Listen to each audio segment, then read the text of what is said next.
Welcome back to another episode of Ask Gardenstead, one that I am particularly excited about because we're talking about my favorite thing, starting seeds for the vegetable garden. Yes, that's really more in your domain, so yeah, why don't we get started talking about it? So there's lots of questions and so much conversation going on in the Gardenstead Facebook groups. So I pulled a few questions from the vegetable gardening group, which are a group of really passionate people talking all day long about vegetables. And it's seed starting time. So I wanted to briefly jump into a bit of how to start seeds and answer some of the really basic questions that a lot of people are asking.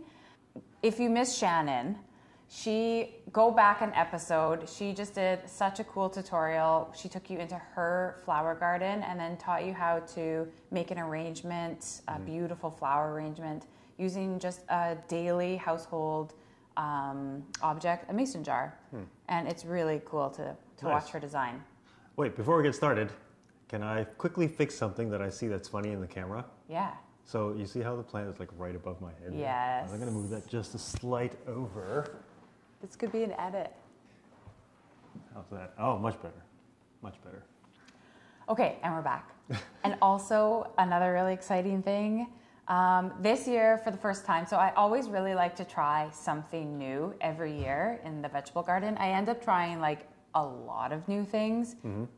If you are just beginning to garden, do not try a gazillion different things. My best advice if you are just starting to learn how to grow from seed is to do less, not more.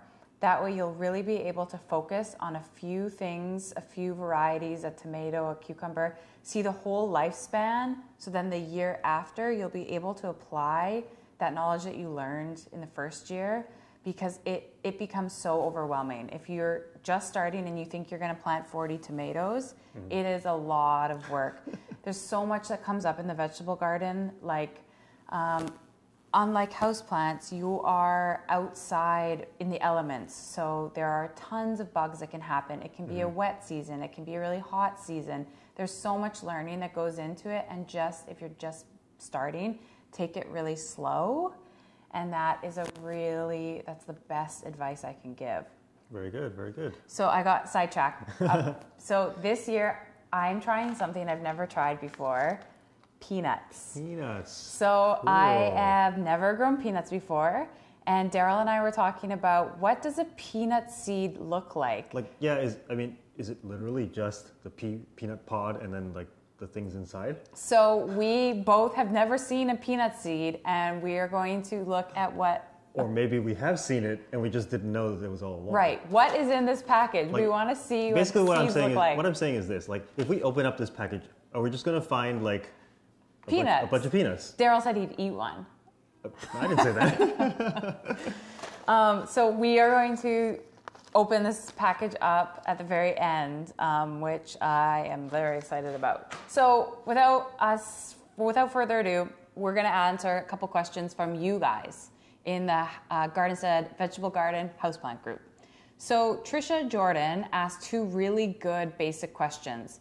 First question is, what does everyone use to start seeds in? Thank you.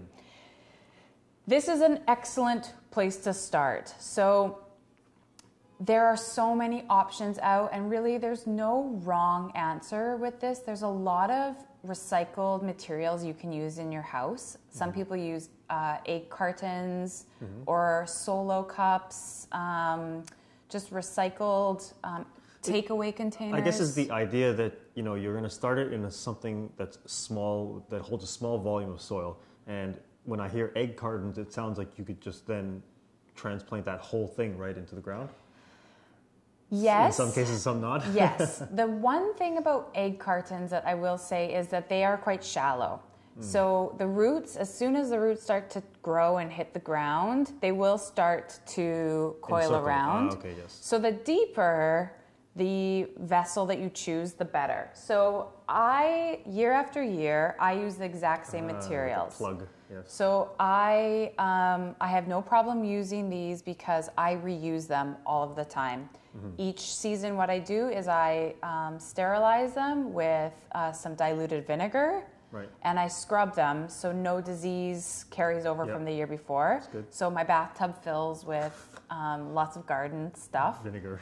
And what I do is I start most of my seeds in a 6 cell plug, like a tray, or a 4. These are everywhere, especially your local garden centers will start to carry these as a supply once seed starting is happening, which it's really just, it's here, sort of. Some really, really long growing things that need a lot of time you can start to grow about now. But in a couple of weeks, that's really when it'll ramp up. And then what happens is I sprout about, I put 2 or 3 seeds in one hole. I see what grows. And eventually, after they've gotten a few inches high, I transplant them, or you'll hear the vocabulary called potting up. I take one seedling and transplant it to a bigger When you say cell. one seedling, so you earlier said you sometimes put 2 or 3 seeds per pod, so you're going to gently tease them apart and take one, or the whole plug? I gently tease them apart. Okay. Or I snip them one of them at the base, so only one succeeds. The reason why I put a cup, the survival of the fittest kind of thing. Right. The reason why I start a few seeds in each hole, and I explain this all in the why I grow from seed and how to get started video, which we'll link somewhere, is because it's kind of like insurance. So I want as many seedlings as I want, and germination rates of different seeds vary. Yep. So you're basically just increasing your chances of getting a seed to germinate. And you're always picking the strongest looking one out of them. Exactly. You want that one to be have the best chance of surviving the longest, giving you whatever fruit or leaf, whatever you want. Exactly. Yep, absolutely. So then from there, I pot up to a bigger one. And it depends on broccoli and cauliflower, they can be really big seedlings. So you can go even a bigger 8-inch pot from here. Oh, wow, okay. So what I use to start seeds is the same materials over and over. I just clean them year after year. So this is an investment. Another thing that people really like to use is I have one of these. A Potmaker. Yeah. So you can use craft paper or recycled newspaper. And we'll put a picture up too of what it looks like when they're prepared. Shannon uses a lot of newspaper pots as well. She did all of her flowers in them last year. So that's another option. People also do soil, kind of I'll call it a soil stamp. You take loose soil and you imprint it, and it becomes a soil block. So you don't actually need any type of vessel. I've seen that before. It looks pretty cool. It does look cool. It's like a little mold, right? You kind of just press it, and it makes a little block for you. It includes a little hole to put the seeds in too. Exactly. And I personally don't have any experience using them, so I can't really speak to it, but I love the idea of it. If it works for some people, let us know. I would love to know. So that's kind of that. There's a lot of options. Don't get overwhelmed. Start small. Basically, whatever can hold some soil and a seed and a bit of water, and you're. Now, because it's me and I love to talk about light. Tell me about light when it comes to seed starting. Well, jump of the gun. That was a question in a few, but let's talk about it now. Okay. I absolutely recommend that. The question below from the community member was, should I use a grow light? Okay. I absolutely recommend that you use a grow light. Seedlings need a lot of light. I keep a timer on my light. I just got it last year, so I've been growing for many, many years. I started with not as many materials as I have now, not as many lights. You can start small. I started with 1 T5 bulb light. A lot of people are using LED lights now. There are a ton of grow light options out there. Do you have a reading a light meter reading on that? I do not You have do not? a light. Okay, well then perhaps I could include my own little observation. So I mean, I didn't really quite start the seeds in the ways that you mentioned. I sort of cheated and used an AeroGarden, the Yes. pre-built thing. But effectively, it was still starting the seed from just the seed. Yep. Right. Which seed did you start? I did basil, thyme, oregano, maybe. He doesn't remember. I don't remember, but I did do a time lapse of it. I saw the basil actually grow bigger and bigger. Anyway, with that particular grow light all the way down, which is what they recommend, the cycle was 16 hours on, 8 hours off. Yes. And when I measured it right at the spot where the seed was, I was getting 1,800 foot candles. Okay. So, I mean, 1,800 foot candles, if I want to give a kind of comparison, would be like if you had, pretend the whole sky is open to you, right?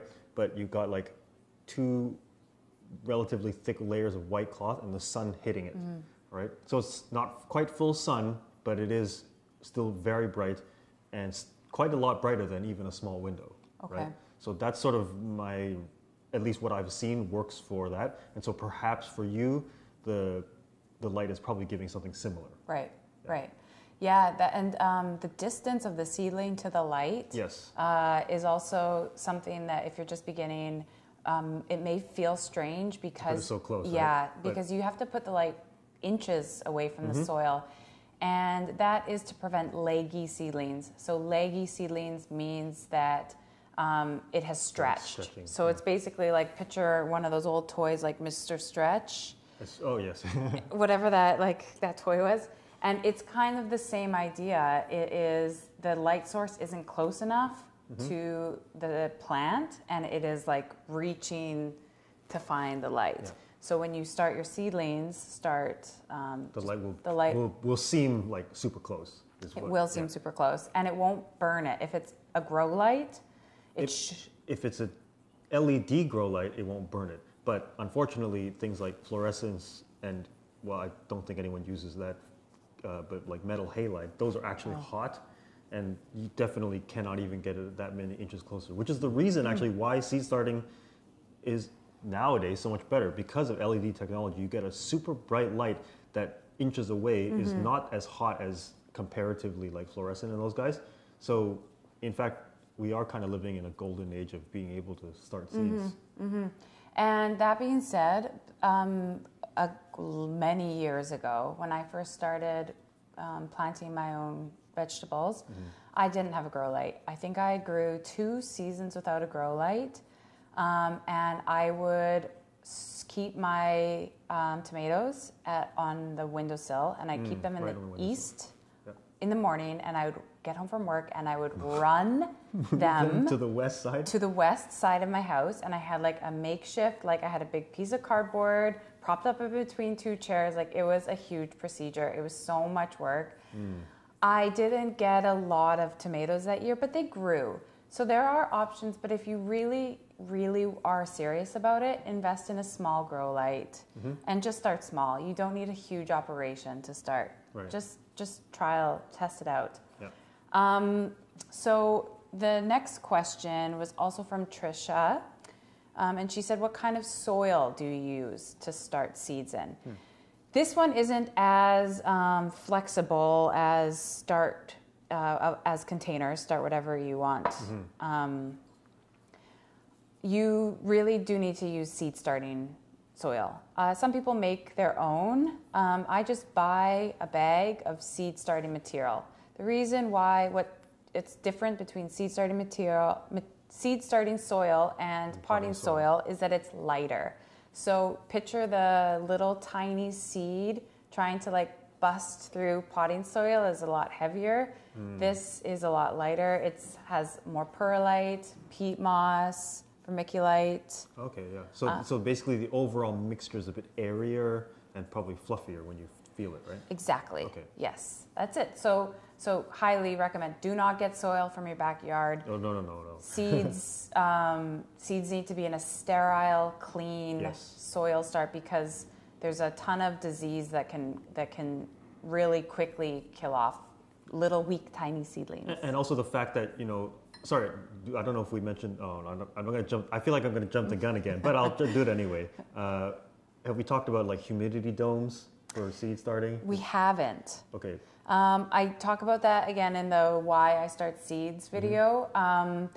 And basically what Darryl is mentioning is a plastic cover that goes over trays. So you put a tray, basically you have a whole bunch of these, you put them in a tray, and you have the tray because it can collect water when you, water from the bottom, excess water.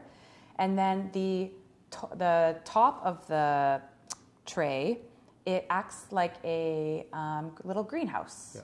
Keeps the moisture in and the humidity and seeds like that. Anyway, but the reason why I brought it up was because seed starting needs to be done in such a humid environment, that also happens to be very like promoting for bacteria and other things that also like high humidity. Good point. Which is the reason for the sterile soil. Exactly, yeah. And that's another reason that sometimes people use fans in a seed starting room. Just so you can run a fan occasionally. Airflow, yeah. Exactly. Prevents that, especially that fuzzy type of mold that grows on stuff. The air movement prevents that. Absolutely. But again, if you're just starting out, you start small. I think I didn't start using a fan until like my third year growing, and I grew stuff. It's all about experimenting. Don't ever be afraid to try. Just try. You'll learn so much in just trying. We'll help guide as best as we can, but there's nothing to it but really just testing it out for yourself. Okay, the next question is, I'm getting ready to start my first veggie garden and I'm looking up videos on seed starting. Did you guys use a light?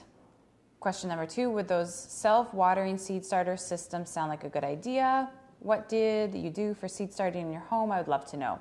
So, yes, I would totally use a light. No, I would not use a self-watering system. Is she talking about what I just said about the AeroGarden self-watering system? I'm not sure. Because the thing with I guess that wouldn't be completely a self-watering. That would be just an aeroponic one where essentially you have a little plug that's sitting not quite in the water, but every so often the pump turns on and starts shooting water at it from underneath. So that could be what she's referring to. But I don't know. I'm not really sure.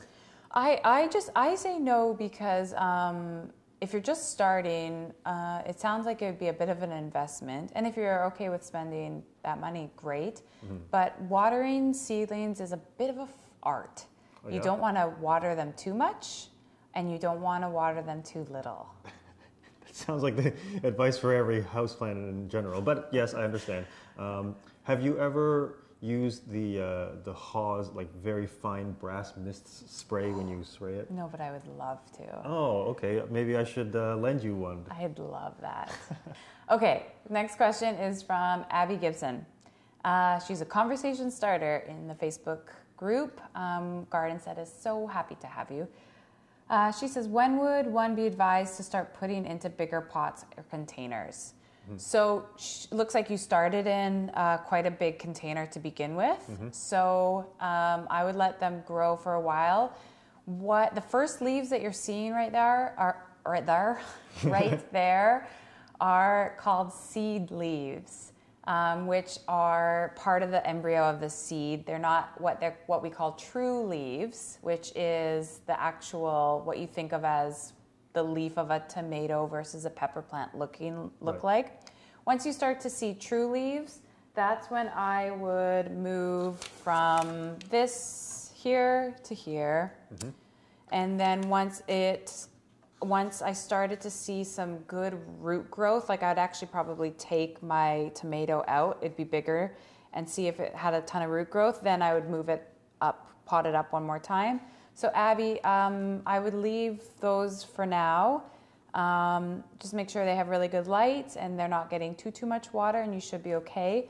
The amazing thing about growing tomatoes is that you can plant them, each time you plant them up, you can plant them back down really, really, really deep. So if you have leggy tomato seedlings, you can save them. Oh, okay. Because all of the the stem, it can root from there. Right. So actually, the deeper you plant, the stronger the plant itself will be. So you're saying that lowest set of leaves, you can get that right down to the level of the soil almost. Basically, yep, Okay. yep. And that goes for when you're potting up and it's small, and it goes for when it's really big and you're putting it in the ground. That's why tomatoes are just so lovely to grow. They're so forgiving. Next question is from Yasmin. Good morning, fellow gardening buddies. Last summer was my first time gardening, and it was very successful harvesting. That's awesome. I did it from small plants I purchased around May. That is also an excellent way to start. If you're unsure about anything, just buy seedlings. Buy the seedlings, yeah. Go to your nursery, buy some seedlings. This season, I want to garden from seeds. Awesome. Because she has the knowledge of a full life cycle of the season before. I purchased a growing light. Very awesome. good. And lots of seeds, but I'm in zone 6A, Chicago. Cool. We went to Chicago this summer. My question is exactly when can I start my seedlings? Excellent, excellent, excellent question. And this is something I just did a really elaborate story of on the Gardenstead Instagram. It's saved under seed starting. Basically what you have to do is you have to find out the last frost date in your area. So the last kind of time that the ground is going to freeze, and then count backwards to when, so two things. Google or internet search Farmer's Almanac planting dates. You can enter your location specifically, Chicago, and it will give you a whole chart. We'll pull it up right now, an example of it, and it will tell you exactly when to start your seeds. When to start them if you're starting them indoors, and when to start them if you're starting them outdoors. Also, if you started them indoors, when is it time to plant them outdoors? It seems really complicated, but it just takes a bit of time, like learning the legend and the lingo of it. Right. The language and the lingo. Or what about, like, basically maybe if we, because for me, I'm totally new to it, but can you maybe break down exactly what you're looking for in terms of the general principle of, you got seed to a certain stage, Yep. and then you want this time frame to like line up to the point where that last frost date is here, so that the next Yep. day, maybe not exactly the next day, but let's say the next week, Yep. that's when you can plant them outside. Is that sort of the general principle? General, yes. Yeah. And some things need to be started ahead of time, just because they take longer to grow. And some of us in these colder climates don't have enough time to grow them from seed. And I guess what we can do is we can take zucchini as an example. So say you're wanting to grow this zucchini. This is an 8-ball zucchini, really fun zucchini to grow. Read the back of the seed packet, and it says start seeds indoors 3 weeks before last frost date. So step number 1, find your frost date. Yep. Then count backwards. So let's say your last frost date is May 3rd. You count backwards, so you'd be starting, and I did this ahead of time, I'm not this fast at math. You'd be starting around April 10th. Lots of different seeds take different times, so zucchinis grow pretty quickly, so that's why 3 weeks is enough. If you're growing onions, they can take 12 weeks, so you'd sort of be starting them now. Tomatoes, eggplants, peppers, they take about 6 to 8 weeks in general. So basically you gotta kind of sit with a calendar, figure out the last frost date, and work backwards, reading all of your seed packs. Nice. Hope that helps. Let us know any questions. Sometimes this stuff is so much easier to answer a specific question than just to like do an overall picture. Okay, that's it for the questions from the community that we chose today. There are lots. We'd love to get to all of them. Keep them coming. Yes. Okay. Peanuts. Time to open the peanuts. So Darryl thinks that the peanut looks like a peanut. Yes. We tried not to even touch the package. Like yesterday, we're like, you're not allowed to try to figure it out. I think it looks like a really dry, shriveled up peanut. Okay. Okay. Let's do it. Okay. Do you want to open? Do you want to do the honors? I'll do, yeah. Don't worry about ripping it or... Don't worry about it? Okay, here we Yeah. go.